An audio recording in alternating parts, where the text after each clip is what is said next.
workshop, let's talk about the three most common mistakes students make. Mistake number one is sort of obvious. No sources used at all.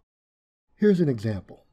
The student makes some excellent points about a leader's emotional style, and especially about one of the course's key concepts, generosity. But the student does not refer to any of the many sources that discuss, illustrate, and explain the role that generosity plays in leadership. Mistake number two is providing only a reference citation. Every time you use a source, you must have both an in-text citation and a reference citation. They are a matched pair. By not providing an in-text citation, the reader does not know what specific information was taken from the source that is listed as a reference. In this example, we have 3 paragraphs about communication strength, but no in-text citations. So the reader must ask, which of the 3 sources listed down below apply to which paragraph? We don't know, because there aren't any in-text citations. We must add an in-text citation to the sentence or sentences that contain information from the sources that we're using. The information in the sentence about practice comes from the Welch video, so we would add an in-text citation at the end of that sentence.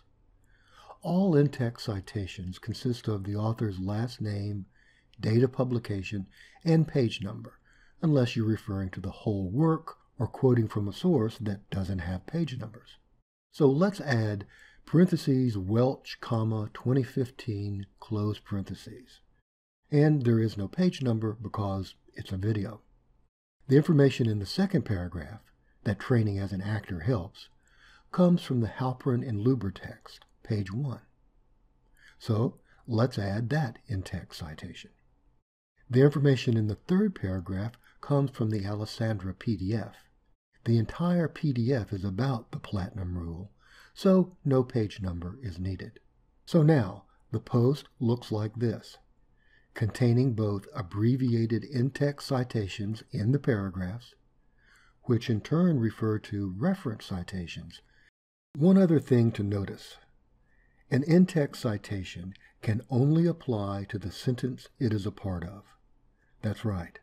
An in-text citation can apply only to one sentence at a time. That raises the question, how many times must I cite a single source in one paragraph? The answer is, as many times as you use that source. If you use the same source 3 times in one paragraph, you must cite it 3 times in that paragraph. Here's an example. Barker and Gower, 2010, examine the use of leadership presence as a way to increase productivity in the workplace. Barker and Gower present a model of leadership that facilitates communication throughout the organization. Barker and Gower's approach may not be suitable for all organizations, but the information provided can be useful to any leader looking to increase communication success in the workplace. And there's the citation. So, a little too much Barker and Gower? I think so too. At least the author knew that you only have to give a source's publication date once in a paragraph. However, avoiding the repetition of the author's names is easy. You just refer back to the source you've already cited, like this. Barker and Gower, 2010, examine the use of leadership presence as a way to increase productivity in the workplace. The authors present a model of leadership that facilitates communication throughout the organization.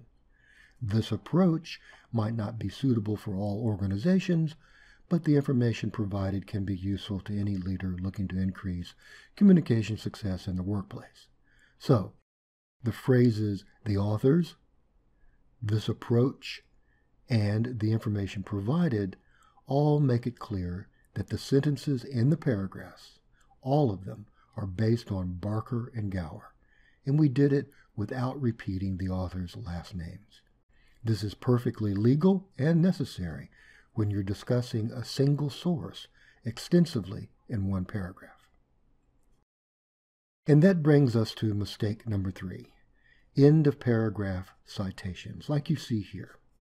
When an in-text citation comes at the end of a paragraph, the reader really doesn't know for sure if the citation refers only to the last sentence of the paragraph or to all of the sentences in the paragraph above it. So you want to avoid an end of paragraph citation unless it makes exactly clear which sentence or sentences are being cited. Now let's fix it. Notice how the use of the source has been integrated into the paragraph, and it's clear the citation refers only to the last sentence. Keep in mind that there are two and only two ways to use a source whenever you write. One, you can quote from it, or two, you can rephrase it in your own wording. Now, regardless of whether you quote exactly or whether you rephrase it into your own wording, you must always cite the source. Here are some examples. The first one is a quote, so obviously there is an in-text citation. Now notice three things. A signal phrase such as according to or Adele states is used to introduce the use of a source. That's called signaling the source. The author's last name, Adele, along with the year of publication, 2017, is an in-text citation. Since the author's last name, Adele, is mentioned in the sentence as a noun, it is not inside the parentheses. And finally, a page number is used if the information comes from a specific part of the source. In the case of a quotation, obviously the information is coming from a very specific part. Now, if we rephrase the quote from Adele into our own wording, we still must provide an in-text citation, as you see here. Now, the in-text citation comes at the end of the sentence, and the author's name is inside the parentheses because the student writer chose not to use the author's name